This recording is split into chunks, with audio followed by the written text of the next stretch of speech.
नमस्कार, आप देख रहे हैं सूरज टाइम्स नाउ। मैं हूं आपके साथ अंशु शर्मा। खबरों की शुरुआत करते हैं। मुख्यमंत्री योगी आदित्यनाथ का संबोधन शुरू करते हुए मां विंध्यवासिनी को धरती को नमन किया। सपा और कांग्रेस पर निशाना साधते हुए कहा, इंडी गठबंधन झूठ और फरेब का गठबंधन है। मिर्जापुर के मझवा विधानसभा में गांधी इंटर कॉलेज के मैदान में जनसभा को संबोधित करते हुए कहा, ये धरती सिद्धि स्वामियों संतों की है। प्रदेश में डबल इंजन की सरकार कार्य कर रही है। कभी ये धरती खनन भूमाफियाओं के लिए पहचानी जाती थी। आज मां विंध्यवासिनी के नाम से मेडिकल कॉलेज विश्वविद्यालय है। फ्रांस के सहयोग से सोलर एनर्जी का उद्घाटन पीएम ने किया था। इंडी गठबंधन झूठ और फरेब का गठजोड़ है। किसी को खटाखट रुपया मिला क्या? ये माँ की पूजनीय धारा है। यहाँ स्त्रियों की पूजा होती है, भगवान विराजते हैं। सपा पर हमला करते हुए कहा, देख सपाई बिटिया घबराई। ये एक प्रोडक्शन हाउस बन गया है गुंडों और अपराधियों, जिसके सीईओ अखिलेश यादव हैं, ट्रेनर शिवपाल यादव हैं। समाजवाद पहले अच्छे नेताओं की पहचान थी, जिसने कई बड़ी लड़ाइयां लड़ी थी। आज सपा अपराधियों को संरक्षण देने वाली पार्टी बनकर रह गई। अतीक अहमद और मुख्तार अंसारी किसके लोग थे? सपा दुर्दांत अपराधी की पार्टी बनकर रह गई है। मझवा विधानसभा में चुनावी जनसभा रैली में मंच पर मुख्यमंत्री के साथ केंद्रीय राज्य मंत्री अनुप्रिया पटेल, मंत्री अनिल राजभर, मंत्री आशीष पटेल, विधायक रमाशंकर सहित सांसद विधायक मौजूद रहे। Bureau report. हरियाणा के बारे में सभी राजनीतिक विशेषज्ञ कहते थे, इस बार कुछ गड़बड़ लगता है। हम लोग कहते थे गड़बड़ नहीं होगा, सही होगा, तो क्या बहुमत के साथ भाजपा सरकार बनाएगी। और भाइयों, हरियाणा में भाजपा की तीसरी बार सरकार बनी है। मोदी जी की नीतियों का लोगों ने वहां पर समर्थन किया है। और मेरी आप सबसे अपील है कि बढ़िए बात, एक रहेंगे तो सेफ रहेंगे के भाव के साथ हमें भारतीय जनता पार्टी रहने के प्रत्याशी की नहीं चुनाव। आप सबसे मेरी अपील होगी, 20 नवंबर को चुनाव है। 20 नवंबर के चुनाव में भारतीय जनता पार्टी, अपना दल, निषाद पार्टी, राजभर पार्टी के संयुक्त प्रत्याशी श्रीमती सुष्मिता मौर्य को कमल चुनाव चिन्ह पर भारी बहुमत से विजयी बना के भेजना है। सभी लोग सहमत हैं? सभी लोग आशीर्वाद देने के लिए सहमत हैं? जहां तक मेरी आवाज जा रही है, पीछे के लोग आप तक मेरी आवाज पहुंच रही होगी। सभी लोग सहमत हैं? दोनों हाथ उठा करके अपना आशीर्वाद दीजिए।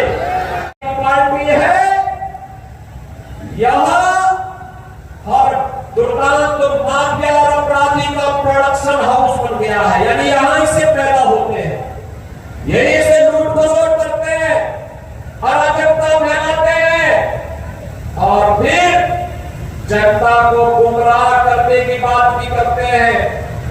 आखिर मैं पूछना चाहता हूं, इस मिर्जापुर में विश्वविद्यालय समाजवादी पार्टी की सरकार 4 बार मुख्यमंत्री थे, क्यों नहीं उन्होंने किया? क्यों नहीं मेडिकल कॉलेज बनाया? क्यों नहीं यहाँ की हर घर नल की योजना को लागू किया? क्यों नहीं मां विंध्यवासिनी के धाम को इन्होंने कॉरिडोर के रूप में बदलने का काम किया? क्योंकि विकास इनके एजेंडे में नहीं। यहां तो विकास उनके परिवार का हो, मिर्जापुर और विंध्य क्षेत्र का नहीं, प्रदेश का नहीं, इससे इनको कोई लेना देना नहीं, विकास से कोई लेना देना नहीं। ये लोग तो अव्यवस्था और अराजकता में विश्वास रखते हैं और इसीलिए जब विकास की बात होती है, हमने मोदी जी के नेतृत्व में बनाते हुए भारत को देखा है। आज तो प्रधानमंत्री मोदी जी ने भी कह दिया है कि देश के अंदर 50 करोड़ लोग पहले से 5 लाख रुपए की स्वास्थ्य बीमा का कवर प्राप्त कर रहे थे। अब तो मोदी जी ने कह दिया है 70 वर्ष के ऊपर के जितने भी बुजुर्ग होंगे सबको हर वर्ष 5 लाख रुपए की फ्री में स्वास्थ्य की सुविधा देंगे। अब मुझे बताओ, क्या इसमें भी जाति की बात है क्या? तो जो भी है सबको मिलेगा, सबका साथ और सबका विकास। सबका साथ और सबका विकास नहीं होता है। राशन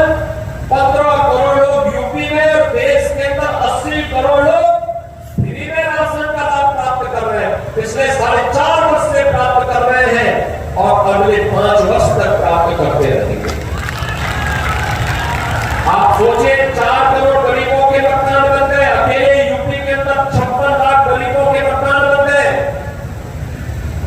12 करोड़ गरीबों के घर में शौचालय बन गए। देश में यूपी के अंदर 2 करोड़ 62 लाख घरों में एक शौचालय बन गया।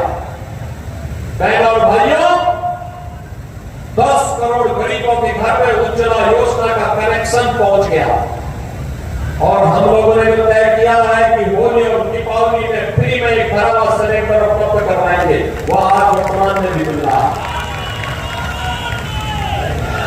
और इसीलिए मैं आपसे कहने के लिए आया हूं, बहनों और भाइयों, विकास का जो क्रम यहाँ की माननीय सांसद श्रीमती प्रिया पटेल जी की नेतृत्व में, यहाँ के लोकप्रिय विधायक के रूप में कार्य कर रहे डॉक्टर विनोद बिंद के नेतृत्व में आगे बढ़ा था, यह सिलसिला थामना नहीं चाहिए। और इसके लिए यहाँ पे डबल इंजन होना ही चाहिए। इसके लिए विधानसभा चुनाव में भी एनडीए के प्रत्याशी के रूप में भाजपा की प्रत्याशी श्रीमती सुशीला मौर्य को भारी बहुमत से विजयी बनाने की अपील करने के लिए मैं आपके पास आया हूं। बहनों भाइयों, 17 से 22 के बीच श्रीमती सुशीला मौर्य जी यहाँ की विधायक के रूप में काम की थी। अनुप्रिया जी के साथ मिलकर इन्होंने बेहतरीन समाज बनाकर के विकास के कार्यों में एक गति देने का काम किया था। 2022 में डॉक्टर विनोद बिंद को भारतीय जनता पार्टी और एनडीए की ओर से टिकट देकर के यहां पर प्रत्याशी बनाया गया। तब भी डॉक्टर सुशीला मौर्य यहां पे काम कर रही थी, भाजपा और एनडीए के लिए कार्य कर रही थी। जब भी मैं यहाँ पर आया किसी भी चुनाव में, श्रीमती रिंकी कोल के चुनाव में आया हो या फिर लोकसभा चुनाव में, तब भी वे यहाँ पर थी, काम कर रही थी। और इसलिए बहनों और भाइयों, आज मैं आपसे अपील करने के लिए आया हूं, यही अपील करने के लिए आया हूं। एक नए भारत का नया उत्तर प्रदेश आज दिशा में आगे बढ़ चुका है, वो किसी से छुपा हुआ नहीं है। इन 7.5 वर्षों में प्रधानमंत्री मोदी जी के नेतृत्व में, उनके मार्गदर्शन में उत्तर प्रदेश का परसेप्शन बदला है। उत्तर प्रदेश के बारे में लोगों की धारणा बदली है। आज उत्तर प्रदेश के बारे में लोग अच्छा सोचते हैं, अच्छा देखते हैं। लोगों को लगता है उत्तर प्रदेश अब देश की अग्रणी अर्थव्यवस्था के रूप में आगे बढ़ेगा। अब उत्तर प्रदेश का नौजवान पलायन नहीं करेगा। और बहनों और भाइयों, यही कहने के लिए आपने आया हूं।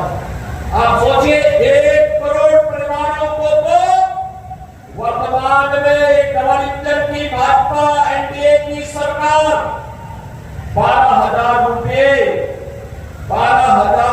1 करोड़ परिवारों को 12,000 सालाना पेंशन की सुविधा उपलब्ध करवा रही है।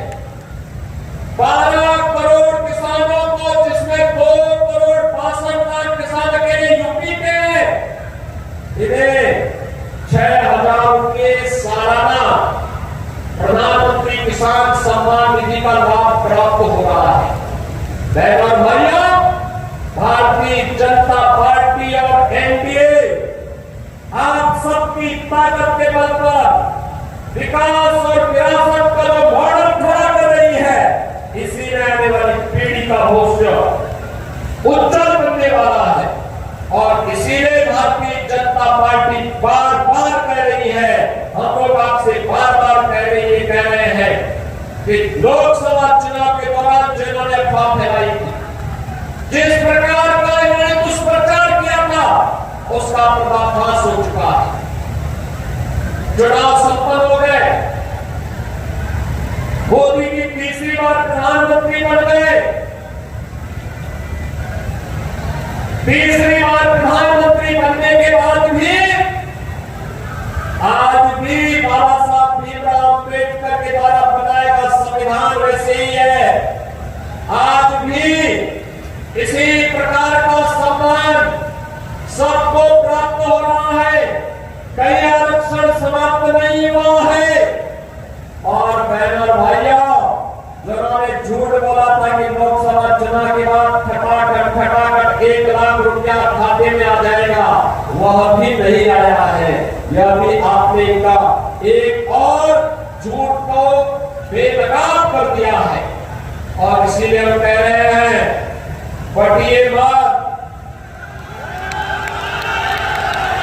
बटना नहीं है, एकजुट होना है।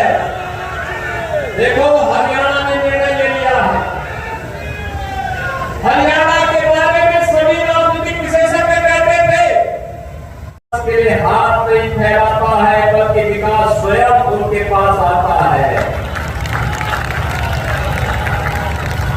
याद करिए, कभी यह क्षेत्र धन माफिया और भू माफिया के लिए जाना जाता था, और आज अच्छे जनप्रतिनिधि आप चुनते हैं, अच्छे सांसद चुनते हैं, अच्छे विधायक चुनते हैं, तो आज मिर्जापुर की पहचान मां विंध्यवासिनी धाम के कॉरिडोर, भव्य कॉरिडोर के लिए हो रही है। आज मां विंध्यवासिनी धाम में अपना स्वयं मिर्जापुर का मेडिकल कॉलेज है। आज इस क्षेत्र में मां विंध्यवासिनी के नाम पर एक विश्वविद्यालय की स्थापना भी हो चुकी है। और अब तो याद करिए, देश के यशस्वी प्रधानमंत्री आदरणीय श्री नरेंद्र मोदी जी ने इंटरनेशनल सौर एलायंस के लिए फ्रांस के प्रधानमंत्री को लेकर के स्वयं यहां पर आए और यहां पर सौर का सबसे बड़ा प्लांट का उद्घाटन स्वयं किया था। बहनों और भाइयों, मैं आज इसीलिए आपके पास आया हूं, आपसे कहने के लिए, आपने बदलते हुए भारत को 10 वर्ष में मोदी जी के नेतृत्व में देखा है। आपने पिछले 10 वर्ष के अंदर बदलते हुए मिर्जापुर क्षेत्र को देखा है, विंध्य क्षेत्र को देखा है। बहनों और भाइयों, एक तरफ भारतीय जनता पार्टी, अपना दल, निषाद पार्टी, स्वयंसेवक राजभर पार्टी, आरएलडी का एक गठबंधन एनडीए के रूप में गांव, गरीब, किसान, नौजवान, महिलाएं और समाज के विकास के लिए पूरी प्रतिबद्धता के साथ कार्य करने के लिए दिखाई दे रहा है, तो दूसरी ओर समाजवादी पार्टी, कांग्रेस का इंडी गठबंधन है। बहनों और भाइयों, कितना झूठ और फरेब इनके द्वारा कहा गया। इन्होंने कहा था खटाखट चुनाव के बाद, क्या खटाखट से किसी को एक बार वोट मिला क्या? किसी को पैसा मिला क्या? आप समाजवादी पार्टी और कांग्रेस के लोगों से पूछोगे पैसा कहां गया। बहनों भाइयों, ये तो मां विंध्यवासिनी का धाम है, नारी शक्ति के जागरण का धाम है, नारी अस्मिता और नारी स्वाभिमान का धाम है।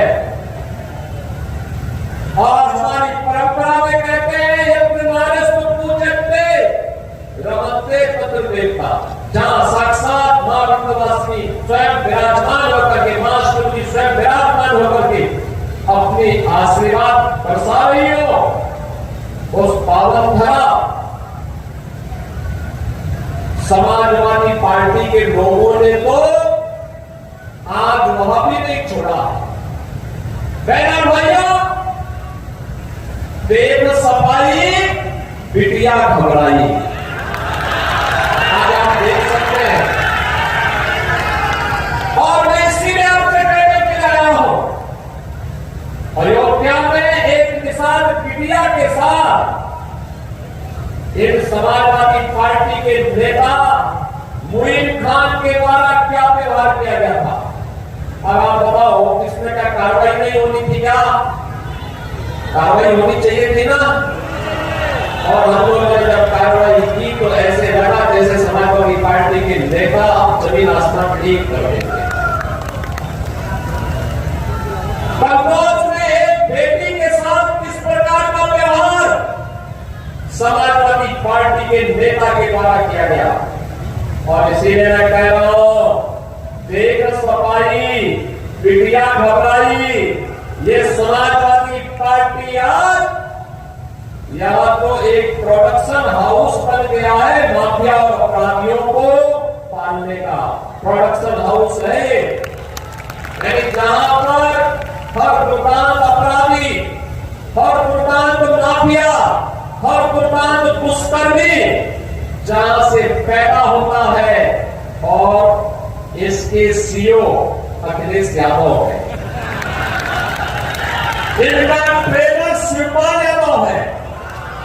और इसीलिए मैं आपसे कहने के लिए आया हूं कि बहनों और भाइयों, ये माफिया और ये अपराधी किसी के नहीं हुए।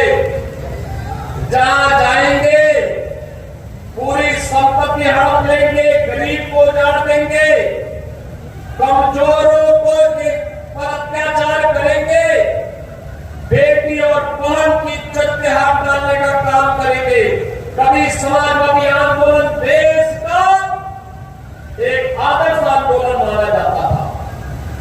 जयप्रकाश सिंह थे, डॉक्टर राम मनोहर लोहिया जी थे, आचार्य नरेंद्र देव थे, चंद्रशेखर जी थे, जगेश्वर मिश्रा जी थे, मोहन सिंह जी थे। एक आदर्श था इनका। इन्होंने मूल्यों की राजनीति करने की बात की थी। इन्होंने कांग्रेस के खिलाफ आंदोलन का संघर्ष किया था। कांग्रेस के अराजक भ्रष्ट गतिविधियों के खिलाफ इन्होंने संघर्ष किया था। लड़े थे देश के लिए, लोकतंत्र के लिए लड़े थे। और आज ये समाजवादी पार्टी पेशेवर माफिया और अपराधियों का गढ़ बनकर के किस तरीके की अराजकता पैदा कर रही है, ये किसी से छुपा हुआ नहीं है। और इसीलिए मैं आपसे कहने के लिए आया हूं, बहनों और भाइयों, कहने के लिए आया हूं, आखिर यह अतीक अहमद किसकी देन है? ये मुख्तार अंसारी किसकी देन था? एक खान मुबारक किसकी देन था? आप मुझे बताओ। मैं आपसे कहने के लिए आया, यही कहने के लिए आया हूं, कृष्णानंद राय की हत्या, भारतीय जनता पार्टी के विधायक की हत्या सरेआम गाजीपुर जनपद के अंदर की गई थी। जब कृष्णानंद राय की हत्या हुई थी, बहनों और भाइयों, जब कृष्णानंद राय की हत्या हुई थी, उनके साथ रमेश पटेल भी थे, रमेश यादव भी थे, और ऐसे अन्य लोग थे जो कृष्णानंद राय के साथ ही, जिनको गोलियों से इस माफिया ने भून डाला था। लेकिन बहनों और भाइयों, समाजवादी पार्टी की सरकार थी, कुछ भी कार्रवाई नहीं हुई। ऐसे ही प्रयागराज में हुआ था। राजू पाल बहुजन समाज पार्टी के विधायक थे, समाजवादी पार्टी की सरकार थी, अतीक अहमद के गुंडा ने राजू पाल की निर्मम हत्या